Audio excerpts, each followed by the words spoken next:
Acid. জৈব acid কি, যেসব কার্বক্সিল মূলক, এটাকে কার্বক্সিল মূলক বলে। কার্বক্সিল মূলক হচ্ছে তোমার CH3 C double bond C, C double O H, এটাকে কার্বক্সিল মূলক বলে। কার্বক্সিল মূলক, এই মূলকটা যে তোমার যৌগে থাকবে সেটাকে আমরা ফ্যাটি অ্যাসিড বা কার্বক্সিলিক অ্যাসিড বলবো। এটা সাধারণ সংকেত কি, C N S 2N plus 1 C double S, এই সি ডাবল এস থাকলে সেটা অ্যাসিড। এটার এন, অ্যালকেন থেকে এন বাদলে oic acid, methanoic acid, ethanoic acid, এভাবে চলতে থাকে। এটা প্রথম অংশ হচ্ছে ইথানোইক অ্যাসিড, তাহলে কার্বন নম্বর হচ্ছে 2। এখান থেকে ইথানোইক অ্যাসিডকে CH3 bond C double H, এটা হচ্ছে তোমার ইথানোইক অ্যাসিড। এখন আসি ইথানোইক অ্যাসিড বা ফর্মালডিহাইড, এটাকে প্রিপারেশন কেমনে করবো, বানাবো কেমনে। তো এটা প্রথম হচ্ছে ইথানলের জারণ বা অ্যালকোহল থেকে আমরা মেনলি এই পরীক্ষাটা করবো। তাহলে এটা হচ্ছে আমাদের অ্যালকোহল থেকে অ্যাসিড, ঠিক আছে। তো এখানে কি হয়, ইথানলের সাথে পটাশিয়াম পারম্যাঙ্গানেট, এই যে potassium permanganate plus sulphuric acid যোগ করা হয়। যোগ করলে কি হয়, ইথানল জারিত হয়ে ইথানল তৈরি করে, এরপর আবার জারিত করলে ইথানোইক অ্যাসিড, মানে এটা হচ্ছে দুইটা ধাপে ধাপে হয়, ঠিক আছে। তো এটা একবারে ইথানলের থেকে হয়।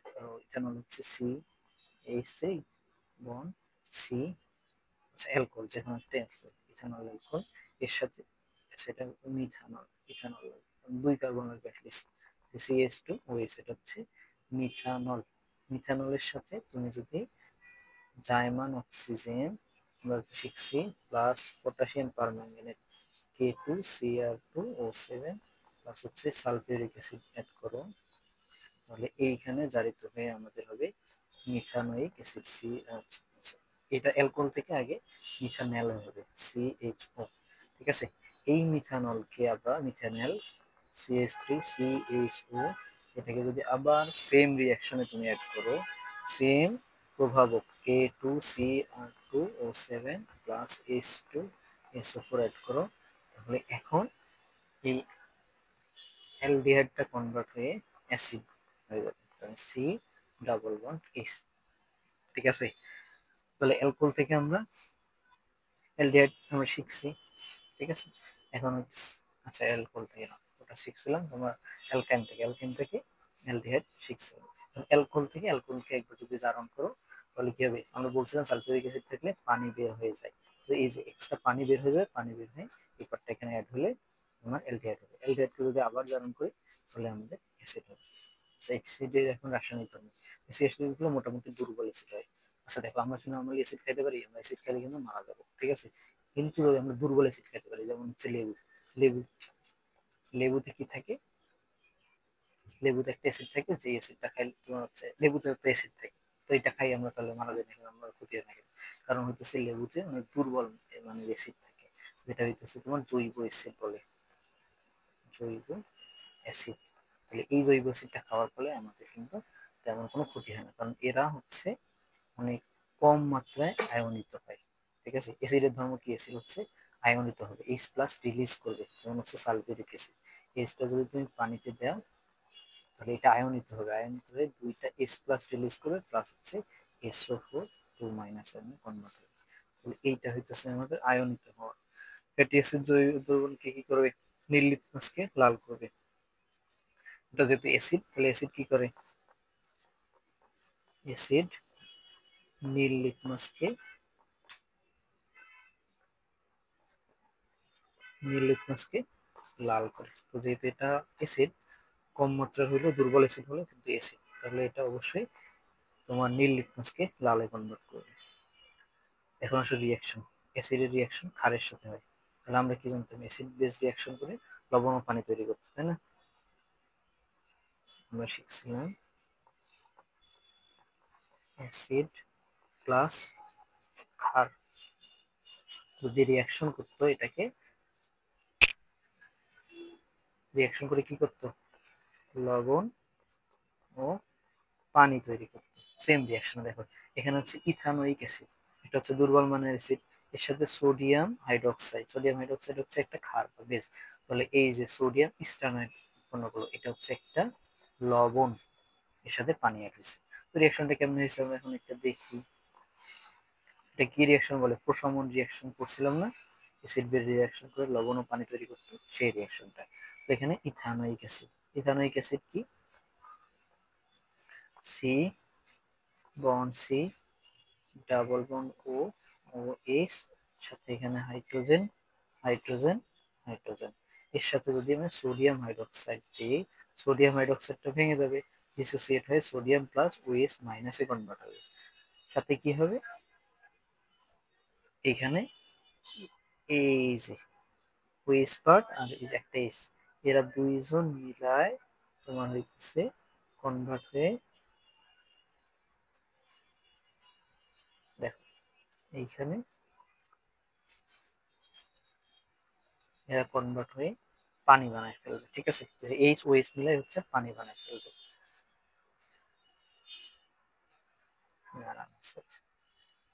আচ্ছা, এখানে রিয়াকশনটা কি হইতেছে, সোডিয়াম আছে, সোডিয়াম তো আচ্ছা, এখানে আগে কি হবে, এই বন্ডটা ভাঙবে, ভাঙার ফলে কি হবে,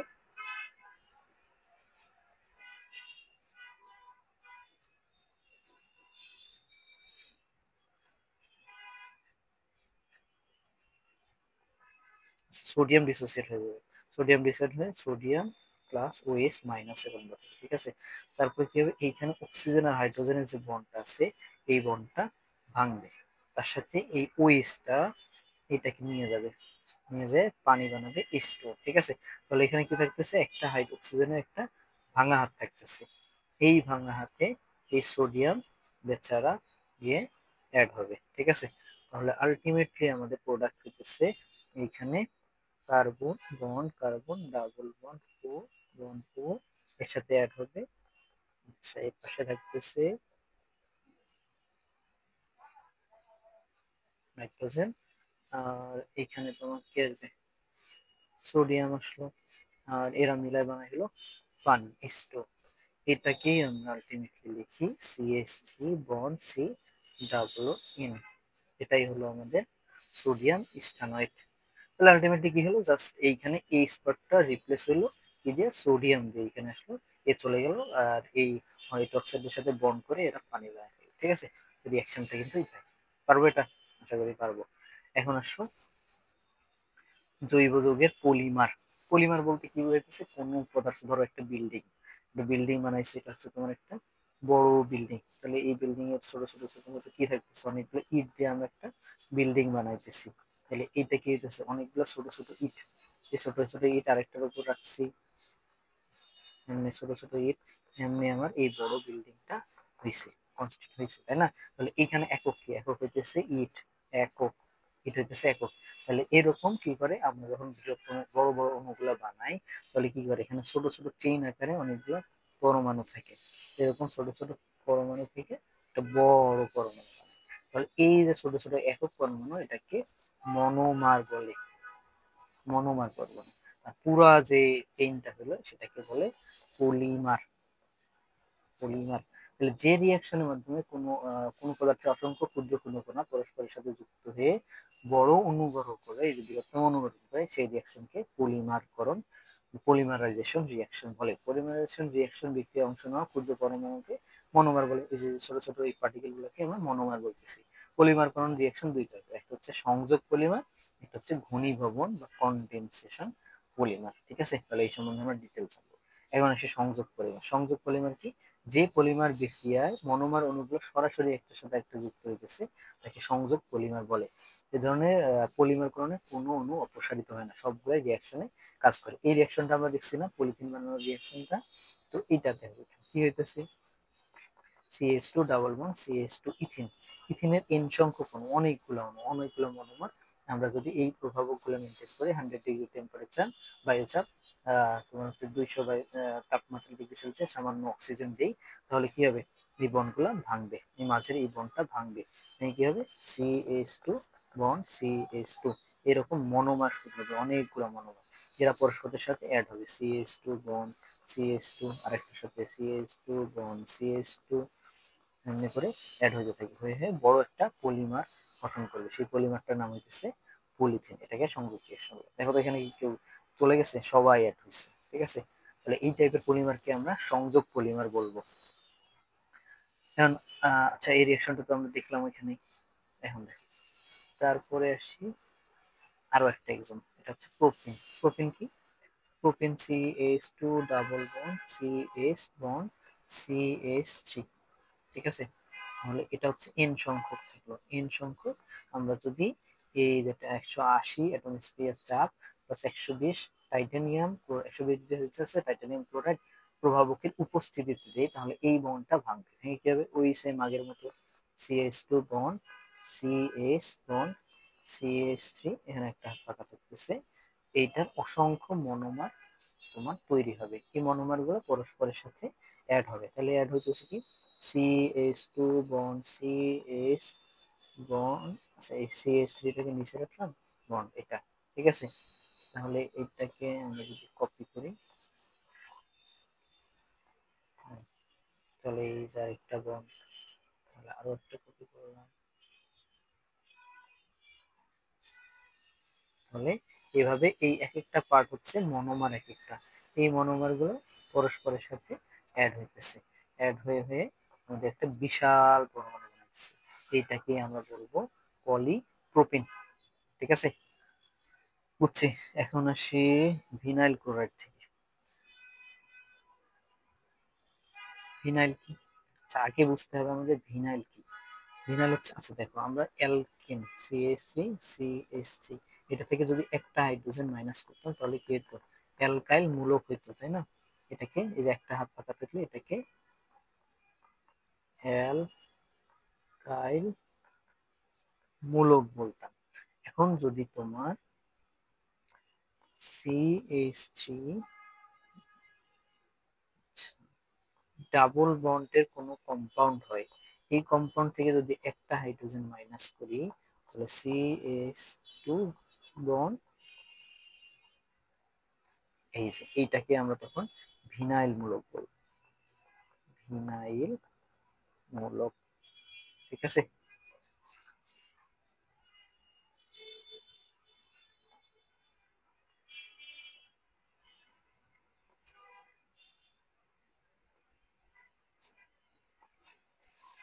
এটাকে আমরা ভিনাইল মূলক বলবো। তাহলে আমরা এটা শিখে গেছি।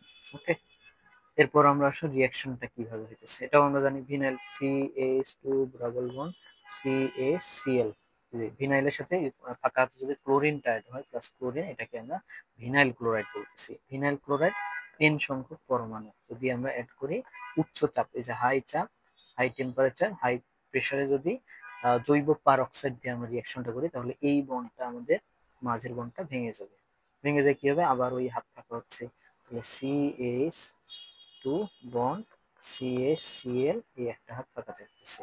তো এই হাতগুলা পরবর্তীতে সবার সাথে অনেকগুলো মনোমার, এন সংখ্যক মনোমারে অ্যাড হয়ে হয়ে আমাদের পলিভিনাইল ক্লোরাইড বা পিভিসি, যে পিভিসি পাইপ দেখি না, এই পাইপগুলা বা পলিভিনাইল ক্লোরাইড তৈরি করতেছে, যেটা হচ্ছে আমরা বিভিন্ন কনস্ট্রাকশনের কাজে ইউজ করতেছি। আচ্ছা, এখন আসো ঘনীভবন বা কনডেনসেশন পলিমার।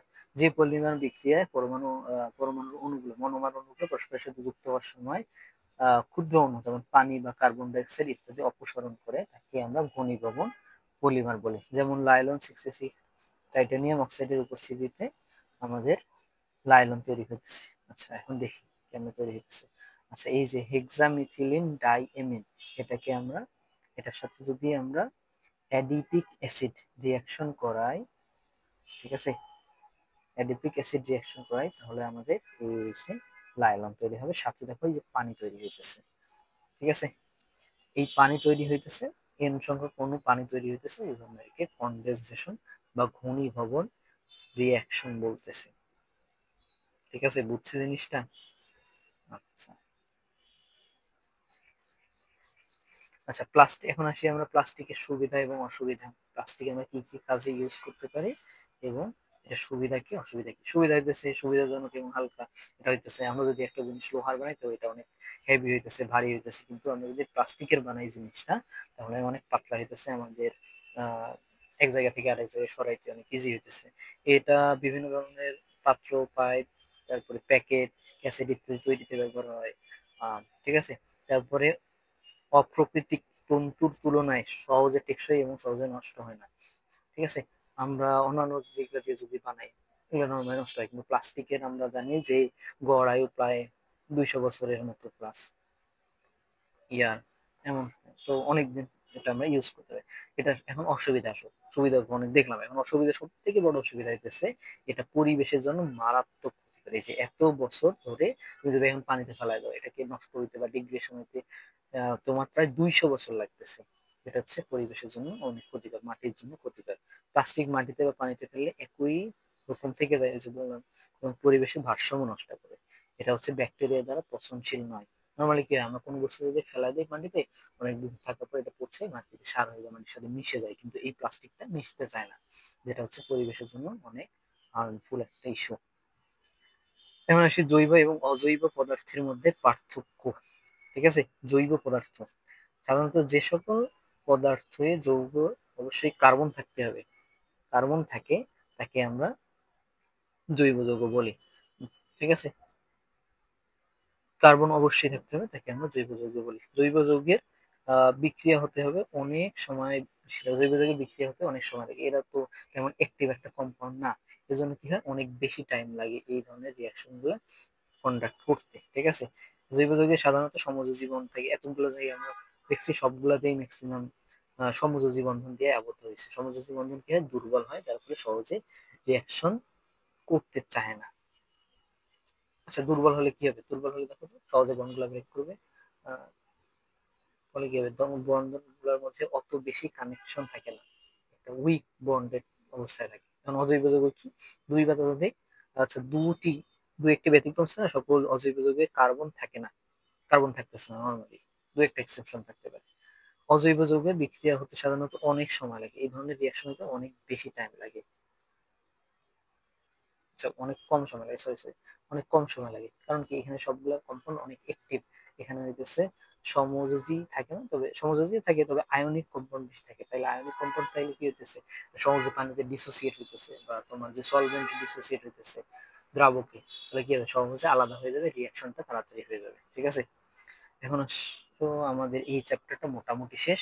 নেক্সট আর একটা ভিডিও হবে, সেইখানে আমরা অর্গানিকের কম তোমার হচ্ছে যে এক্সচেঞ্জ গুলো হয়, যে একটা থেকে আরেকটা বা আরেকটা থেকে আরেকটা রূপান্তর করতে পারে, এই রূপান্তর গুলো আমরা ওই ক্লাসে দেখবো, সাথে আমরা বোর্ড কোশ্চেন কিছু প্র্যাকটিস করবো। ঠিক আছে, সেই পর্যন্ত সবাই ভালো থেকো, নেক্সট ক্লাসে ইনশাল্লাহ দেখা হবে।